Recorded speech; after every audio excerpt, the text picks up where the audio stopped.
So can I say thank you to everyone for joining this event and webinar if you're watching us at home. And another massive thank you to Aston Martin Formula One team for hosting the event, especially because I know they're super busy with the British Grand Prix just around the corner. So today we're going to be talking all things women in engineering, and this session is to highlight and celebrate the amazing work that women engineers do every day to support and inspire livelihoods. So we have a fantastic panel of female engineers, and we're going to be getting the inside story of their career paths and what it's like to work in the motorsport industry. Very, very exciting. So thank you again, Aston Martin. And it's so fantastic to see everyone joining us today. We have people from different continents. That's fantastic. Hopefully, lots of enthusiastic engineering students. So shall we get stuck into it? To kick off this session, I'm very excited to introduce Aston Martin Formula One team principal, Mike Krack. Hello, all together. Don't know how many we are already. Hi, Mike. Quite a big audience already. Yes, very big audience. How are you today? I'm fine, and you? I'm good, thank you. So we've got a few questions for you to answer. Okay. So my first question for you, Mike, is why is it important to encourage women into engineering roles at Aston Martin Formula One team? Yeah, I mean, it is great to have more and more women in our male-dominated engineering world. Being diverse and inclusive brings a lot of benefits. For sure, it's increasing creativity. We see problems from a different perspective, as if only male old Formula One engineers see problems. We have higher levels of innovation, obviously, and all this leads to faster problem solving and also, in the end, a better decision making. So all these elements just give us an improved environment, and ultimately it should be a faster car.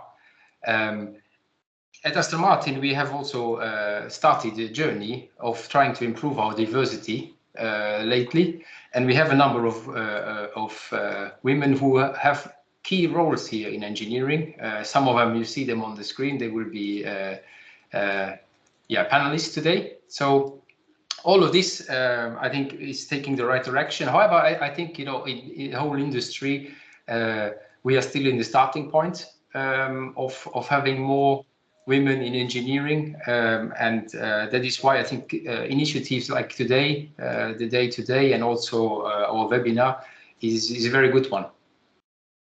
Yeah, definitely.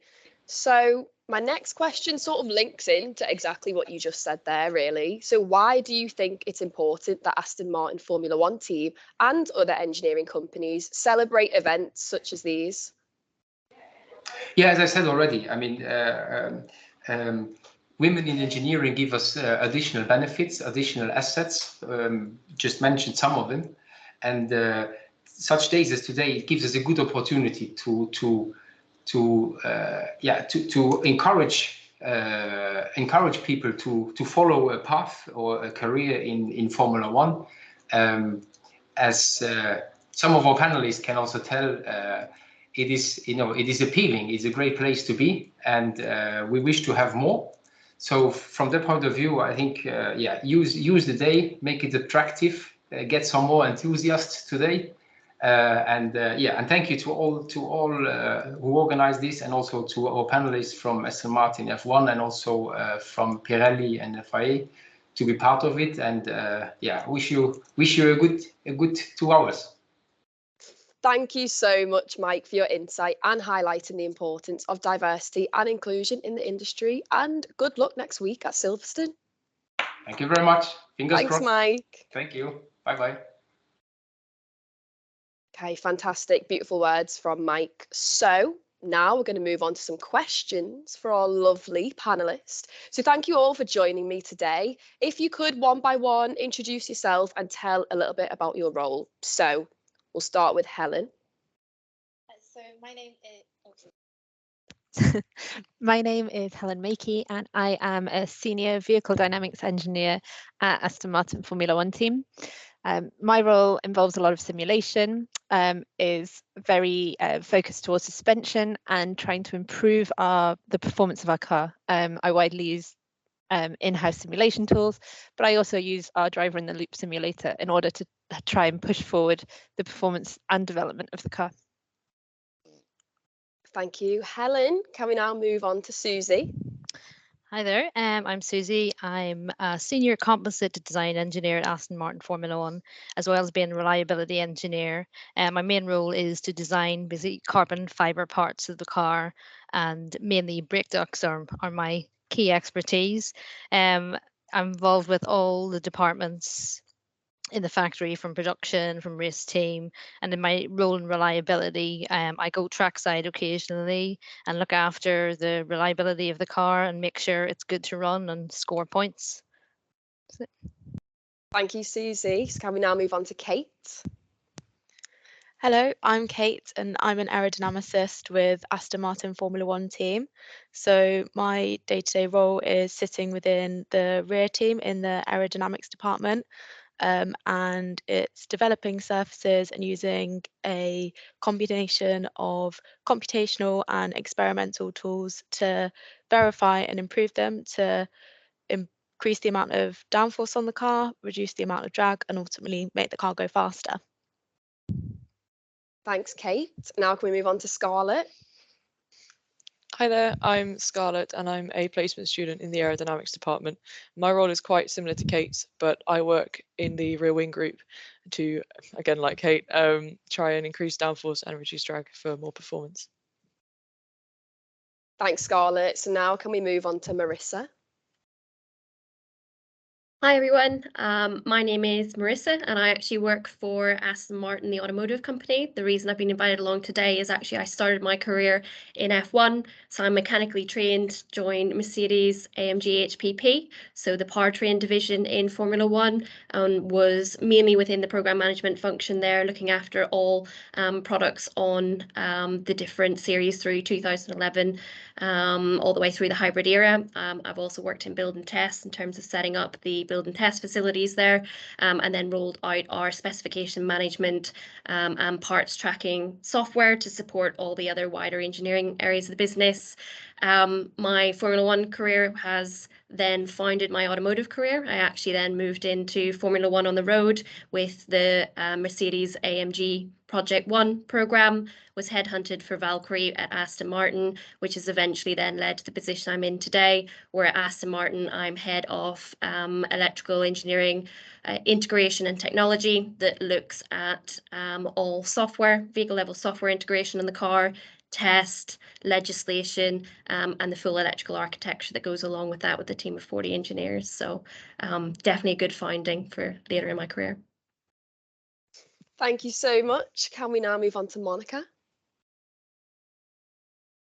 Hi, I'm Monica, and I'm a F1 trackside engineer with a Pirelli group. And my role is to help the team I'm assigned during the season to help them make the best out of the tires during the events and solve any doubts they have. And at the same time, we report back to Pirelli, to headquarters in case there's any issues, or even if there are no issues, just monitor wear degradation and all the aspects of the tires.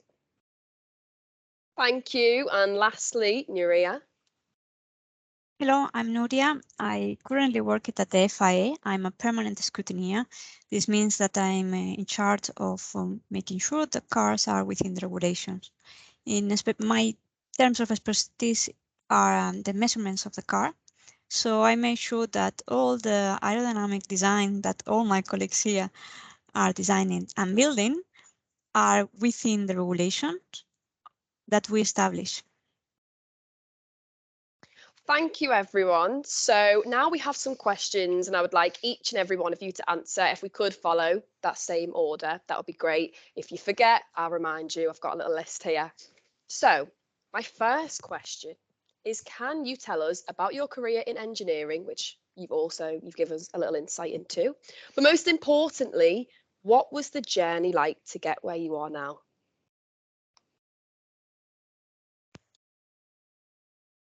So my career in engineering started at university probably. So I studied mechanical engineering at Cambridge, and while I was there I did my master's project with the FIA.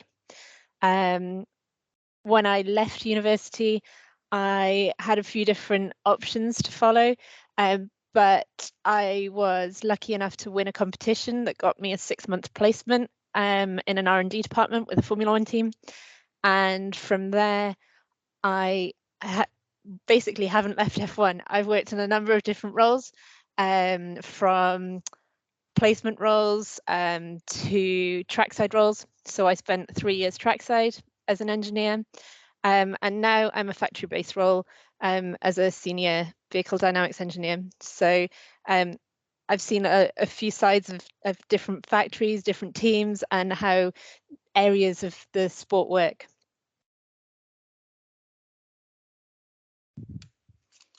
My turn. So, like Helen, I studied mechanical engineering, but I did at University College Dublin. I then went on to do a master's in motorsport engineering and management at Cranfield University, which isn't too far from here.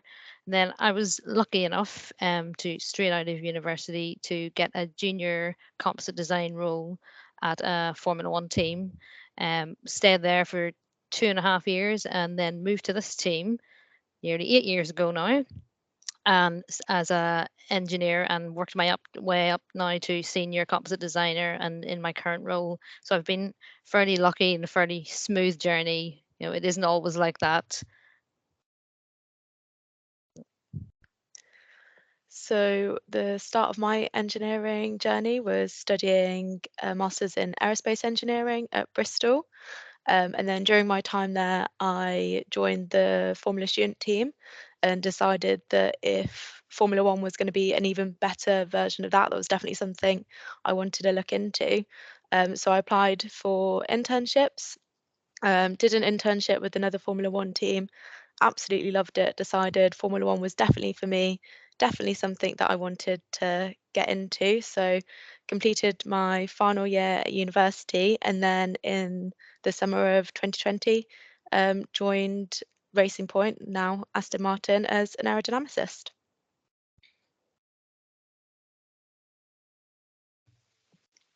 I'm very much at the start of my engineering career because I've done 2 years studying aeronautics and astronautics engineering at the University of Southampton, and at the start of my second year applied for a placement here at Aston Martin Formula 1 team, and thankfully was successful. So at the end of this placement year I'll be doing my last 2 years at Southampton, and then I guess we have to see where my career takes me after that.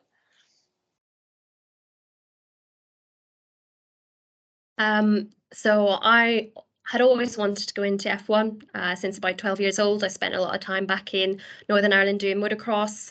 Also spent some time on the rallying scene. That I got an appetite then for engineering and motorsport in general. So I did a mechanical engineering degree at Sheffield. In that time, I was lucky enough to be successful in getting an engineering education scheme award, which helped fund placements around the globe and training, recommended to anyone that wants to support their endeavours, and also set up and ran the Formula Student team there whilst at uni. Beyond that, I applied to the graduate scheme at Mercedes HPP and was successful enough in getting there, and the benefit of that being that I actually got such a broad experience in terms of working on all the products, whether that's hybrid or ICE engines, the previous V8 era, and then into the V6 that we're in now, seeing through quite a number of championship wins. And then that kind of diversified into then supporting our build and test operations in being ready for the hybrid era, and then the rollout of better tools to support that. As I said in the first introduction, from there that then has led a great basis for where we've taken F1 technology into the road. So using my hybrid background, then moved across into the automotive division, was the hybrid program manager for Project One, and out of that Aston Martin came knocking for their Valkyrie program that I'm still a part of now in my current role. And then due to some restructuring in the company, so we used to have a special vehicles operations division that doesn't exist anymore. I've come into core and led the mid-engine programs there. and then gone on to business development and work with colleagues. It means I've then ended up in electrical, so getting that great understanding of software development. Interestingly enough, having gone from a mechanical role to an electrical role, so anything's possible as you progress through the last 10 years, if you like.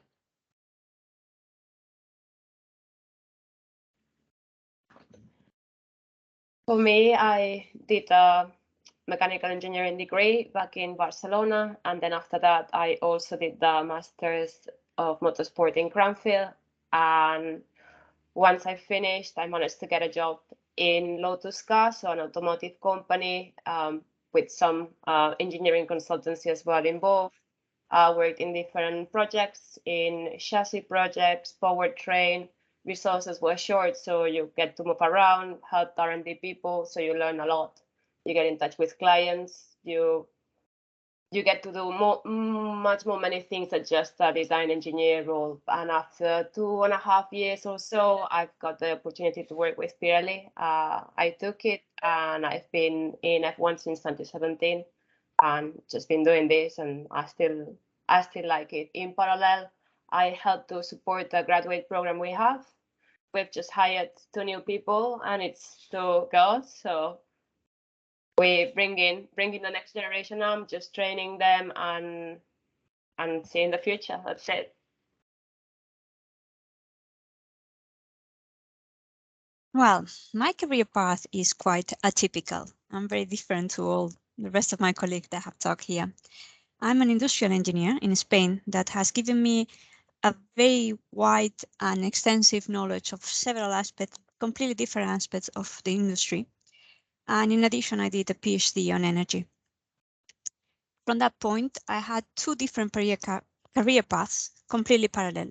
So I work as a researcher in several universities around the world in energy, and I did several positions in management positions in companies, in all technical companies, from trading companies with technology products to renewable energies, to working company we were working for America's Cup sailing boats.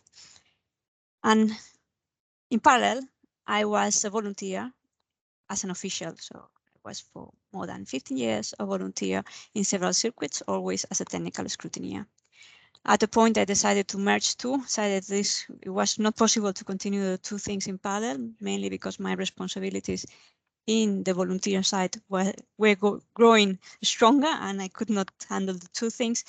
And I joined the FIA, first in the safety department. So I was a safety engineer for 6 years. And then 2 years ago, I switched to the Formula 1 team to focus only on Formula 1. So interesting to hear about all your different career paths and journeys. Honestly, I could listen all day. But my next question for all of you is, what were the biggest hurdles that you experienced, and how did you overcome these hurdles?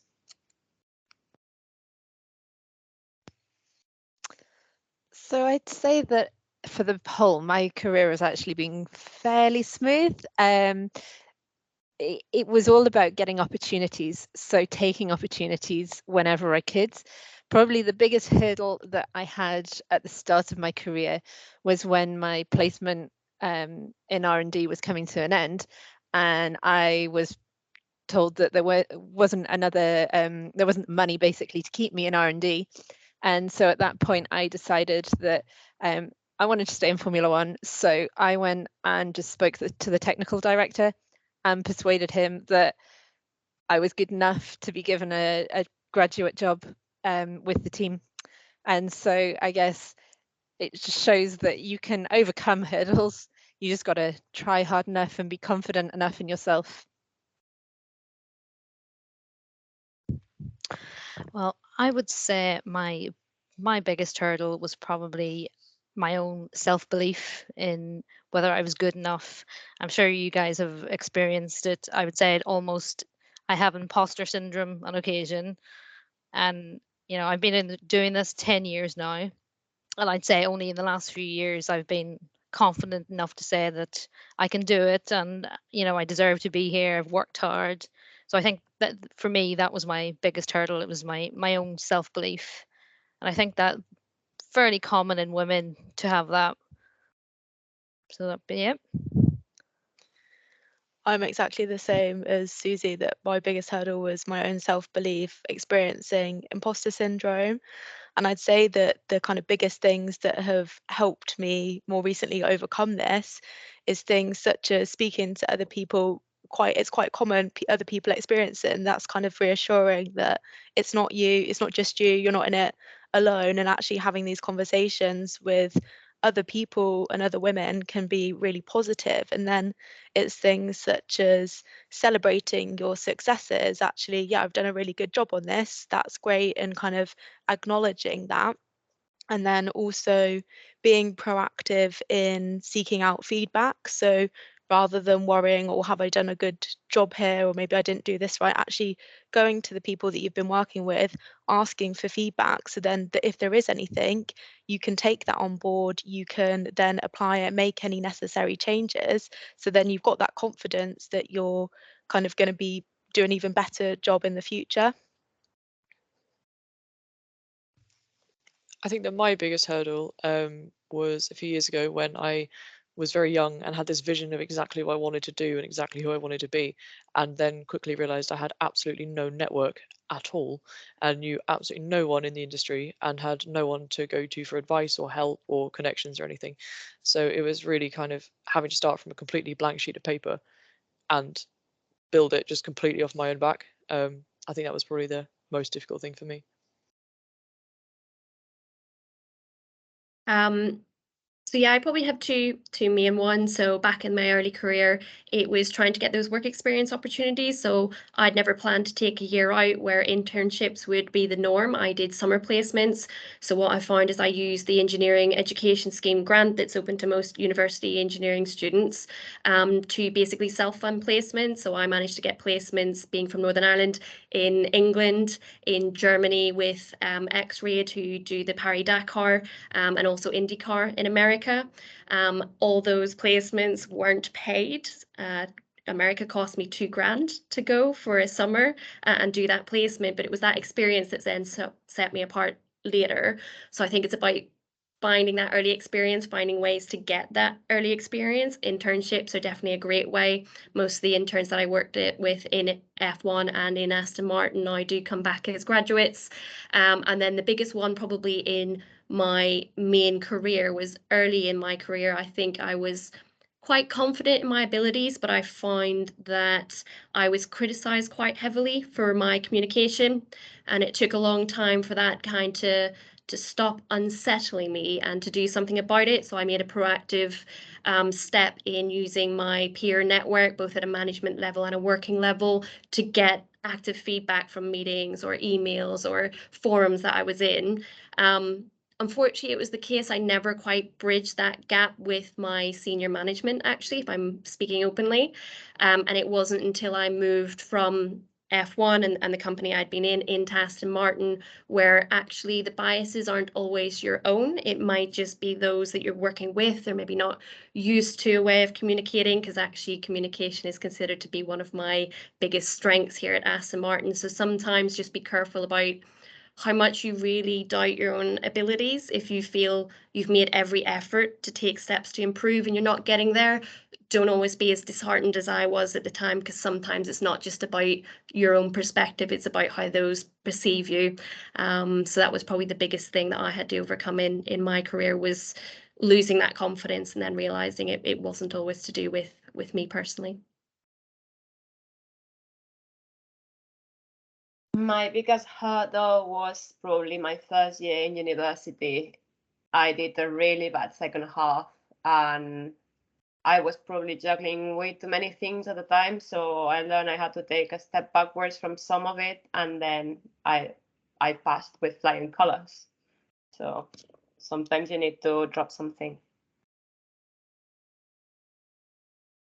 From my side, I would say that because my career was two sides and I was so long a volunteer, I was considered an outsider. When I jumped into the motorsport as a professional, I had to demonstrate at every step that I was capable, and I was just not there to having fun, that I have been a volunteer, but I have put all my soul in it.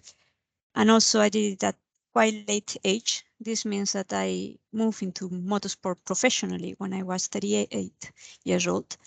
That in motorsport, this is really old. They consider you a more, especially being a woman. So this was my most difficult part, to demonstrate that even though I was 38 and even though I was coming from the volunteer side, my professional career in the other aspect had been very successful, and I could do the same in this career. Thank you so much for all your answers. And what I find really interesting is I face some of these hurdles that you face, and I feel like in any field of work, these hurdles are really common. So it's so great, though, to hear how you overcame them and things like that. So my next question is, at Aston Martin Formula One team, there seems to be a fantastic team of female aero engineers. And do you think that this is a coincidence, or do you think that having female role models has helped form the group?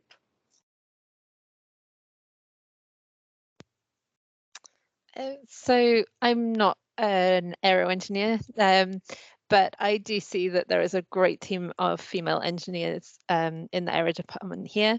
And I can't imagine that it is a complete coincidence. In previous teams that I've been at, I've been in groups which have had multiple females in them, and I think it is something which perhaps shows bias in the people who are employing us, in that you employ one female, you realize that actually you're adding something to the team, you're giving extra quality to the group dynamic, and so it then expands and more females are employed. Yes, so I can't imagine that it's complete coincidence. Yeah, I think there's probably more one for the aerodynamicist in the room to answer. I've been the only girl in the full-scale design for an awful long time, so I'll pass it over to you girls. So yeah, I agree. It doesn't feel like it can be a complete coincidence, but I would say it's going to be somewhat of a coincidence in that when I was starting out, I don't think I really had these visible female role models that were like, yes, that is something that I want to do and something that I want to get into. And then you get here and you realize you're working with all these amazing people and amazing women. And that's kind of why I think events like this are so important, because I want to share that with a lot of the female students and say, look, this is something that you can do. It's a really supportive environment to be working in, and it's really enjoyable, really rewarding. And part of that is definitely because you're supported by these fantastic women that you're working alongside. So I think it's just a really important to share that. I think for me, I knew I wanted to be an aerodynamicist before I had any kind of even knowledge of there being female aerodynamicists, let alone working relationships with them. But since coming to Aston Martin Formula One team and just even not even you don't even have to work with them, just be in the office in the same environment as these women who are where you want to be, it's hugely encouraging. It really, really makes you think, oh yeah, like I did think I could do it before, but now I know I can do it now, because you've got this, and then it's almost this constant silent encouragement almost. It's a really, I think it is a little bit of a coincidence when starting out, because I didn't know anything beforehand. I didn't know how many female areas there were. I knew there weren't many, but I guess there must be some. But yeah, it never really entered my mind until I actually came here and saw it for myself. And then I would definitely say it's an encouragement. I was, let's say, very determined in my early career, maybe a bit naive. I think it wasn't necessarily female role models that I looked for, but the own challenge to myself. I think it does make a difference, though. When I worked in F1, I still don't know of any senior engineering or otherwise females leading that aspect of the business, and certainly Aston Martin as an automotive team have had them in the past. It's now the case that I'm actually one of the most senior female engineers in the company at the moment within R&D. But I think it's key to have events like this for those that maybe weren't as, shall we say, overly confident perhaps my downfall in my early career, that do have that representation. I'm also part of the Inclusivity and Diversity Network here at Aston Martin, and our Inclusivity Committee that reaches out to underrepresented areas of the business. I think sometimes just to have those forums where you can speak to someone that maybe has had that experience that might differ slightly from your male colleagues, and what they've learned from that is really important. So I think it's definitely worthwhile to have that visibility of females that you can look up to or turn to for advice. Well, I don't have any insight on how the aero department is over there, but I think we can. It's quite clear we don't think sometimes like a man. We see other ways to work around problems, and that's always an addition to a team, and it's good. I think it's not a coincidence, but not because of the role model that the women that are already there represent, but mainly because once you have 1 or 2 or 3 women already working in a department, the department changes in the sense that the company start realizing that, yes, why not a woman?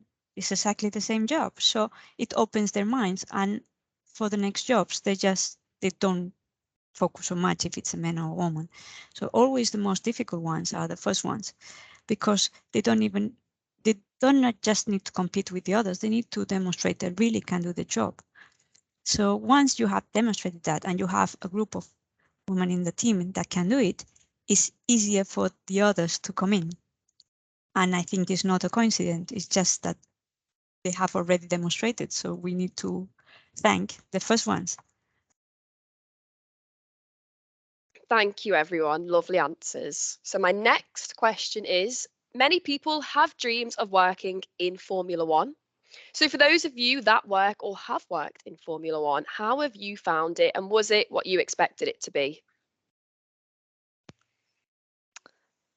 Oh, I love working in Formula One. It gives me the opportunity to combine something that's always been a hobby of mine with working.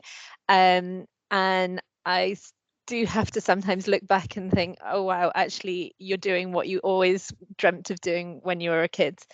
I would say for any women out there who want to go into Formula One, the opportunity is there.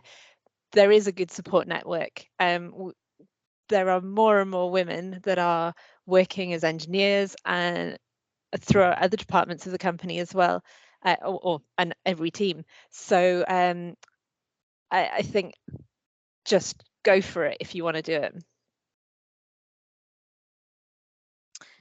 Yeah, as I said, I've been working in Formula One for 10 years now as a design engineer, and I would actually describe it more as a vocation than a job.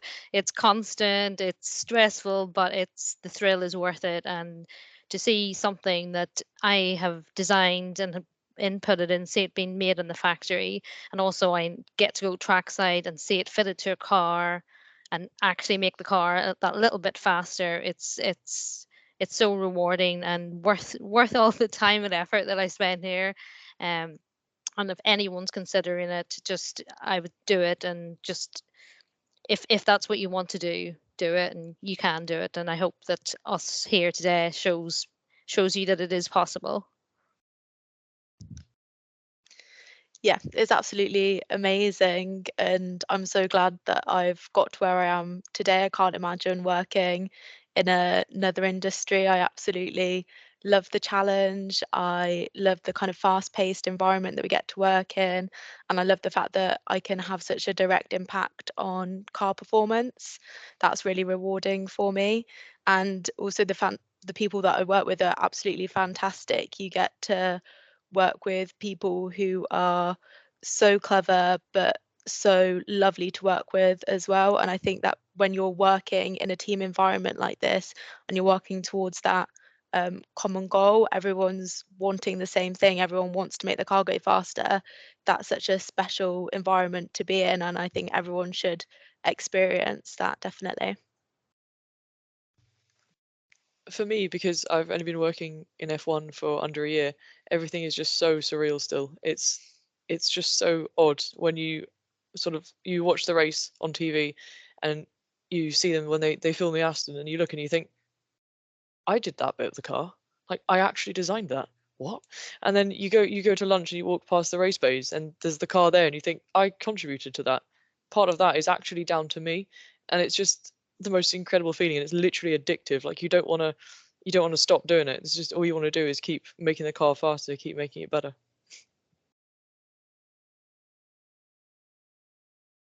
So F1 experience is challenging, but massively rewarding. As they said, direct impact about what you're doing, the pace that you're working at. I find, having come in as a graduate and then worked my way through the business, there's a lot of opportunity to learn. You end up picking up quite a lot of responsibility quite early on because everybody needs you to deliver, and then iterating what the other girls have said in terms of working towards that common goal and having that race focus every weekend. Certainly now working in automotive, I miss that a little. Even within automotive, there is passion for the brand and for Aston Martin, but you're working on projects that are 2 or 3 years long, and trying to sustain that race pace level for that amount of time can become a little bit draining. So I do miss that a little bit about that focus effort. But I think it is important to say that there is a lot of pressure, so you've just got to be aware of that going into the industry. You have to have that passion for it, and the fact that you'll never watch a race again without being nervous the whole time. So your enjoyment of those races changes ever so slightly, but it's worth it for the success. Yeah, I agree with all of you. Being in automotive and now for a few years in F1, I really missed that. I thought automotive was way too slow for me. So being in a fast-paced environment for me, it's critical. And I think F1 is probably more crazy than I thought it would be, but I like it. So I stick with it. Formula One is probably the most demanding environment I have been in, and I've been in many different environments, but it's like an addiction. The rush you get on track, and I'm in the FIA, I'm not in the team side, so I cannot win, but the rush you get, you cannot get it any other way. It's unique. So yes, it's very demanding, probably the most demanding I have ever felt. The pressure and expectations that there are on your work are higher than in any other industry, but I love it. That's fantastic. Thank you, guys. So my next question, we're going back to role models now. So if you do have any, who has been your role models and what do you look for in a role model? I don't think I could pick out a single person that I would say would be my role model. I think Scarlett touched on this earlier, that actually it's all of the people who you work with. We all work as a team in Formula One, and so you take bits and feed off bits from all of your colleagues. And here at Aston Martin Formula One team, we have some really great engineers, and you see areas that they work and you think, oh, I can do that, I can improve myself by working in a similar way to them. And so I would just say there isn't one person for me, it's the whole team. Yeah, I would agree with Helen. There's not one person that I would look up to, but I guess that's also because there aren't any female role models. There wasn't any for me to follow when I first started in F1. It was all male. But I have male role models. My colleagues who are working very hard and come up with new ideas that I would never think of, and we all collaborate. And I think, yeah, collective as a team role model. That's what I would go for. Yeah, I completely agree. I think I have so many role models within the team that I look up to on a daily basis. And as people have already said, it's about working together and then taking inspiration from people, maybe like their way of working or how they approach a problem, and then thinking, oh, maybe that's something that I could implement next time. So I think it is really important to have these role models that you look up to, and then maybe go a little step further and have them as a mentor or someone that you can then really have these kind of one-to-one conversations with and sort of use to develop yourself professionally. So I think it's really important to develop those relationships with people so you can have those open and honest conversations. And I think you'll naturally find that within the team there's so many people that are so willing to kind of help, and everybody wants everyone else to do really well. So you're actually never short of someone to ask a question to or offer some support. Yeah, I think, sorry to be boring, but again, like everyone else has said, I don't really have one specific role model. I think you can learn a lot from a lot of different people. I definitely really look up to my manager, but I also look at people like Kate around the office and I think, oh, that's exactly like what I want to be. I want to do that sort of thing. But even aerodynamicists that I work more closely with, everyone's got a specific aspect of the job that they're really, really good at. And that's kind of across all levels of seniority. Because of course they're different roles, but there's aspects of it that I look up to in all of them. For me, when I was very young, which was over 20 years ago now, I wanted to be the next Martin Whitmarsh, who used to be team principal for McLaren back in the day. But then getting into F1, I was lucky enough to have Ian James, who's now one of the team principals on Formula E side, that kind of acted as a mentor in my early career. So give me that time, help me do that kind of self-development outside the core business structure. But I think I'd probably echo what a lot of the ladies has said in terms of not having a core role model. Part of me doesn't think that's just the team, but for me it's certainly I've looked up to those that are in management, and maybe it comes back to a little bit of what I said, the challenges I've had in maybe the management seeing that same value either when you're early in your career, and that's male, female, non-binary, whatever that might be. But I have then kind of built my career around a value set of what I'd want to see in a role model, with the hope that eventually I could be one of those people to help those then coming through earlier in their career to be the role model I don't feel like I had earlier in my career. But I have been lucky to have advocates on my side in the business, people who've sought me out, that have helped me get into positions and helped me get to where I am in my career. But yeah, hoping to be the one I feel I didn't have.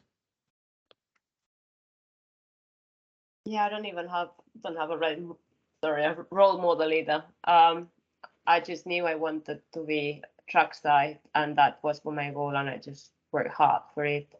But yeah, never had the role model. Well, I always be the different one. I do have a very specific role model. Of course, there are mentors and people that has come along in your way and you have learned from all of them a little bit, but there's always somebody that the admiration for them, they can push you a little bit harder just because you want to go higher. And in my case, my role model was Alberto Puig, that is a rider from Spain. He's a former rider, and right now he's a MotoGP team manager. And the reason for him is, first I started as a fan of him, but then is the capacity he has shown of adaptation. Even in the worst moment, he has been able to adapt his career and to always move forward and have a philosophy of work, and at the point of not caring what the other people say, and just be yourself and work hard, and at the end the rewards will come. And I think in many aspects of my life I have turned to his image or what he has managed to do to say, no, I need to continue, I need to push harder. And so yes, I think he will be probably my role model. Thank you. And I just want to add also, I think sometimes when you get put on the spot going, who's my role model, who do I aspire to be like, sometimes it is hard because it is really an accumulation of people, and it could be friends and family and engineers, anyone that you work with. So I do think it is quite a hard question as well. So my next question is, and this is the last question before we get into some questions from the audience, what advice would you like to share with all the listeners today? And this can be absolutely anything. I think my advice would be that it is achievable. And if you want to work in Formula One, if you work hard enough, yeah, you might have to be lucky along the way. but you make your own luck, and you can get there. We're all proof that that is possible. And I would just say, make sure you do something that you love. I think we're all very lucky when we come into work. We enjoy coming into the office on a Monday morning. And if that's what you want to do, you know, just put your mind to it and you will get there. My advice would be to always take every opportunity, to always say yes. So there may be things that work you're given or opportunities that are presented to you that you may not feel ready for. You may feel you don't have necessarily quite enough experience or quite the right experience. But if someone's coming to you with that opportunity, they have enough trust in you that they think you can do it. So I think always say yes to that. And I would say from personal experience, they're the opportunities that I've learned the most from. That's where I've grown most personally and professionally. So yeah, always say yes to everything. I'm a firm believer that with determination and self-belief, you can do anything. And you've just got to want something enough and put in the work to do it. So yeah, I think if you actually want something that much, there's nothing really that's going to stop you to do it. I think I'd echo a lot of what Kate was saying. So similar to what some of the ladies were saying earlier in the session, is doubting yourself, feeling like an imposter. I've been doing a lot of female leadership work at the moment through Aston Martin and their diversity programs, and I'm coming to the realization that often it's not bias in the industry or from my my colleagues and my management, but actually myself that's standing in my own way. I think also the other thing to consider is, if you know what you want in life, going after it can be quite a stressful experience. You know, I didn't necessarily get to where I wanted, but as I progressed through my career, and something I wish I'd done earlier is kind of see every opportunity just as a diversion onto something better. So in terms of sharing personal experience within the land of COVID and Aston Martin going through restructures and management in the space of 12 months, I've been made redundant twice, had 4 managers in 6 different roles. So each of those you could have seen as a knockback or a drain on your energy or an impact to your career. But actually it was that diversification of experience and my ability to still do well in whatever I ended up being put up against that has put me now in a head of department role a year later, which is not where you thought I'd have been a year ago, if you like. So see those things as it'll always lead on to something bigger and greater, and you can overcome any of those setbacks you have. My advice would be believe in yourself, work hard, and if you have a racetrack close to you, go there and volunteer for whatever, like cleaning wheels, bringing fuel, and then slowly work your way up. If you can shadow an engineer, you get that, like, that's invaluable experience that then it will help you along the line. My advice would be yourself. First of all, don't try to imitate others, just be yourself at your own value, and take every single day, every small job as if it was your only and biggest opportunity, as if everything depended on it. There are no small jobs. Any little thing that you may think that is not value at all, it may lead you in the future to a connection or to somebody realizing, wow, it was a job that had mean nothing, but she did it perfect. So you never know, work every single thing as if it was the best thing that could happen. You know, this is all fantastic advice because I'm not even in the engineering industry, and I'm like, yes, taking this on, love this. Honestly, everything that you've all said today has really resonated with me, and I think something that we do as women especially is doubt ourselves. There's so much self-doubt, so thank you all for the great advice. Now we're going to move on to a bit of a free-for-all, really. We got questions sent in. I'm so sorry we won't be able to answer all of them, but we've got a variation of questions. So, you know, if you have an answer for it, come forward. Let's just kick off this session then. There's lots of questions to get through. So let's start with, is there anything that you would have done differently to put yourself in a better position when first starting your career? Anyone can come forward for this. If not, I'll start to pick. I will I'll say. put myself forward. So I think I would have tried to get myself more experience. So growing up, I didn't have racetracks near me. It seemed very difficult to get into motorsport. And actually through university I did placements, but they were nothing to do with motorsport, nothing to do with automotive. So I think actually I would have tried to get some more motorsport experience early on in my career, because I think that actually then sets you up and gives you the founding that you can then build on later.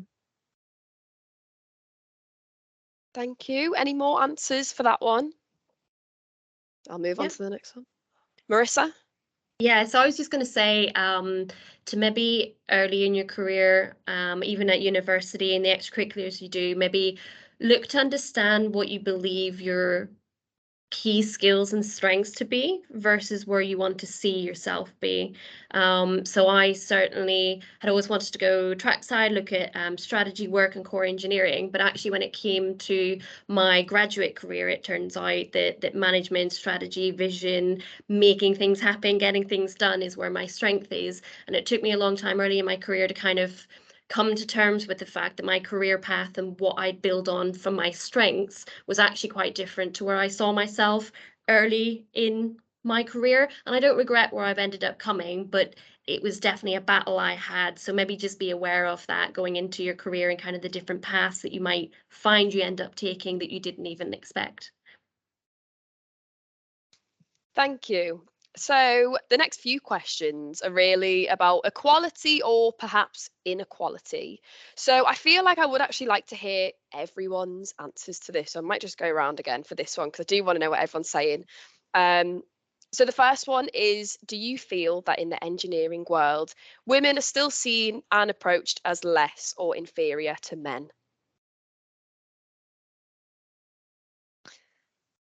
Oh, I really hope not. There are times where I'll meet somebody new, and you'll get the impression that they're judging you, but really, I'd like to think that the vast majority of people within motorsport don't see any difference between a male and a female colleague.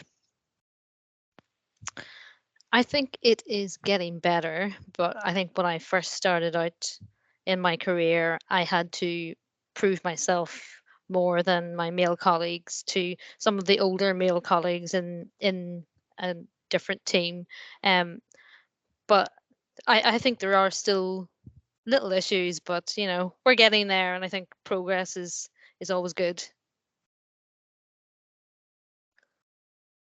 Yeah, I would say I've had a really positive experience. I mean, I don't think it's sort of changed completely, and I think there is still steps that need to be taken, which is why it's so important that we have sort of diversity and inclusion groups within the business and they can drive change forward. But on the whole, on a day-to-day basis, I would say I don't notice that I'm a woman. I'm a colleague of lots of fantastic people working on my area of the car. So I think, yeah, generally that's a really positive place to be. So yeah, hopefully it doesn't happen, and hopefully that continues to kind of be a positive change and a positive step forward.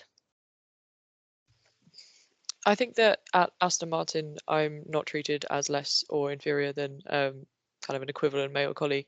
But I definitely think that at university, when I'm doing engineering projects in groups of men, I would definitely say I still am. I think that my opinion is not as respected as when one's given by a man, and questioned a lot more on my decisions than a man would be. And I have to have an awful lot to back up what I'm saying, versus a man could just say it and everyone would be like, okay, yeah, good. I think that's the main difference. It's good that actually an industry that doesn't seem to be as prevalent, which is really nice to see. But it is still a shame that in kind of peer groups of my own age, that is actually still a problem. So when I started my F1 career, it was about 12 years ago now, and similar to what I touched on at the start, I definitely find being quite confident, whether that was just a graduate thing or a female thing, it's hard to kind of say, but where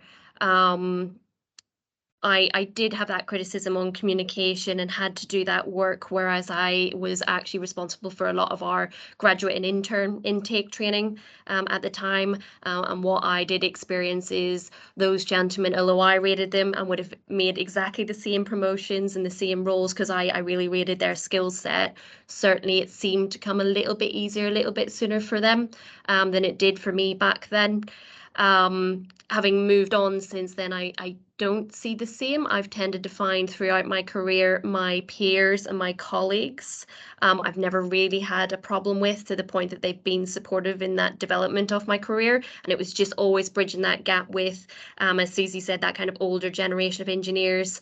And as we keep moving through this change, I think that'll get easier as there are women in the workplace and those expectations are a little bit different. But one of the things I'd also say, having managed teams of people before and females in team, is just to be also careful on, although it may seem that you're part of it, you might often end up in a role where, because you're organized, because you're an empath, because you might think a bit more strategically or work a little bit harder, you end up within the engineering roles in an admin role.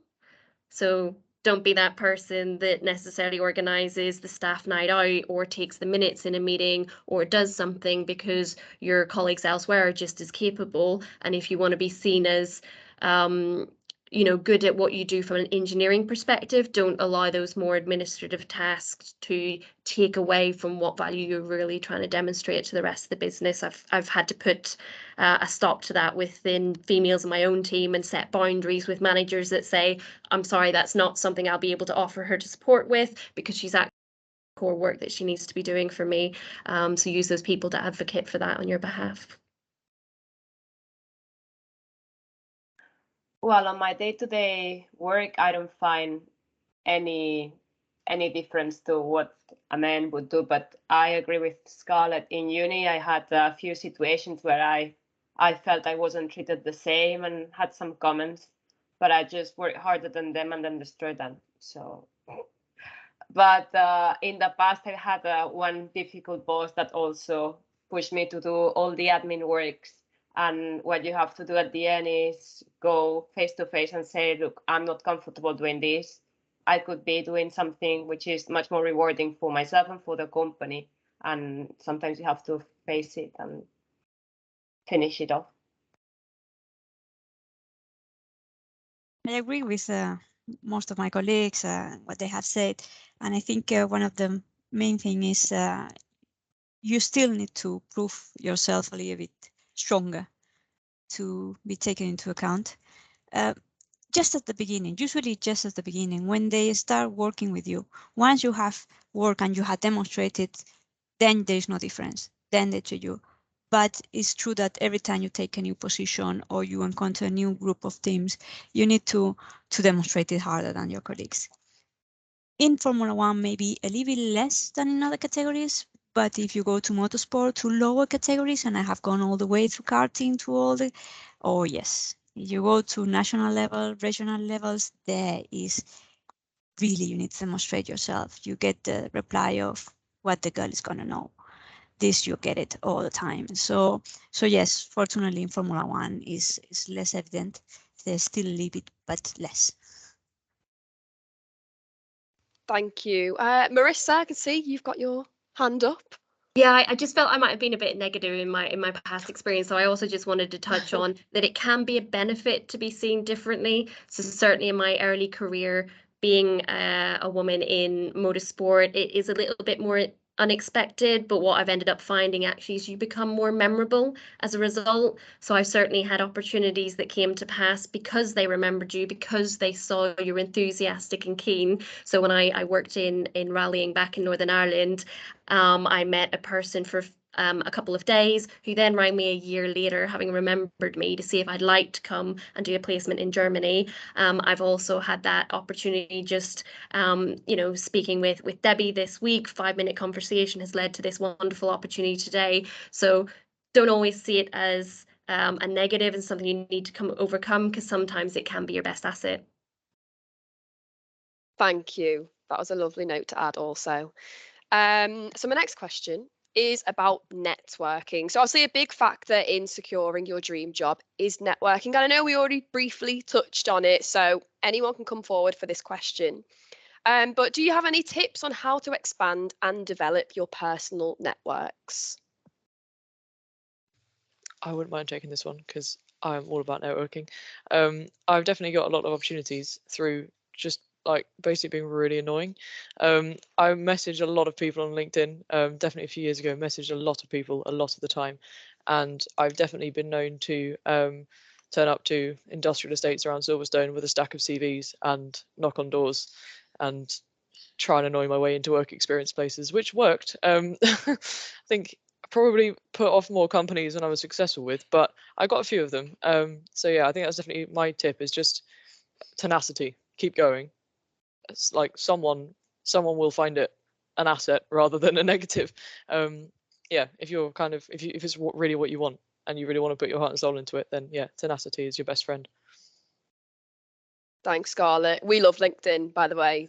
Massive advocate for LinkedIn. Marissa?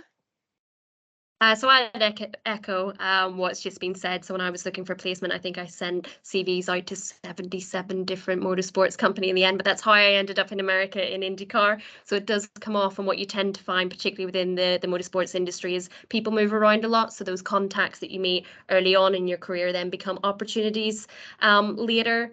I think it's also important not just for getting into the industry, but actually thinking about your long-term career as well, because you might be the best at what you do, but unless other people know that, it's not easy for them to be able to identify that. So certainly as a manager of a team of 40, I don't have the time to spend one-on-one with people, but making the time to get up to speed with them, understanding what their work output kind of makes it easier then to understand who's best fit to support other things that will ultimately lead to their development and lead on. So just from a manager's point of view, what you can do is be visible, be engaged, go to events like this, meet the right people. Events like this is a perfect way of finding that network, building that network, and having someone to come back to later in your career. Yeah, thank you. Sorry, Nuria? yeah, sorry to jump in, but I need to leave because I have a plane to catch. Just No wanted worries. to say regarding the network. As Monica said before, the idea of going to a track that is close to your house and start going around is going to help so much in networking. Go to any small race, anything. You never know who are you going to have there. You may have a small category that the father of the driver is an engineer in another category, or that the team manager is stopping by just to see what's going on. So you never know, just stop. Sorry guys to leave you down, but if not, I will lose my plane. No, thank you Okay, so much for thank joining you. us today. Thanks, a honor See to you be later. participating in Thank this. you. Bye. Kate, you've got your hand up. Yeah, so I just wanted to expand a little bit on that and say definitely use your existing network. So even if it feels that that network is very small and maybe you don't have a lot of contacts, they will have their own network that if you're put out to someone, or I'm looking for this kind of person to maybe give me this sort of advice, or I want to speak to them about this, they might know somebody that they're able to put you in touch with. And there's definitely contacts that I have in my network now that I've just been put in touch with them through a connection that we have, a mutual connection. So definitely use your existing network as much as possible. And then my second bit of advice on this would be to maintain those connections, maintain those relationships with people. So sometimes it can be hard, especially as your network grows, and it can be lots and lots of people, but do make the time and the effort where possible to maintain those relationships. So then when you do need advice, you've got those people there that you can go to, and you know that they'll be happy to help and put the time back into you if maybe you've helped them out with something. That will be reciprocated. and yeah, it works both ways. Thank you so much. So I think that is all the time that we have left for questions. We're getting over 4 o'clock now. But I just want to say thank you to everyone that sent in questions, and thank you obviously to our fantastic panel that answered the questions. I hope this has really given you an insight into the world of engineering, and I hope it's inspired and motivated you or anyone that you know that wants to get involved in engineering and pursue it as a career.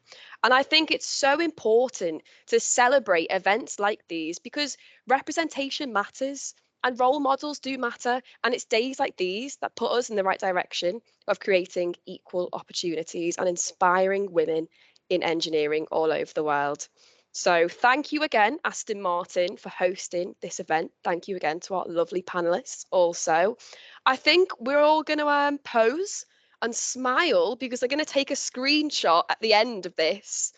So if we can just do a little cheesy grin, and Aston Martin will take a little screenshot. Like 3, 2, 1. Thanks, guys. Thank you so much for joining us, everyone watching at home. Also, I hope you have a lovely rest of the day.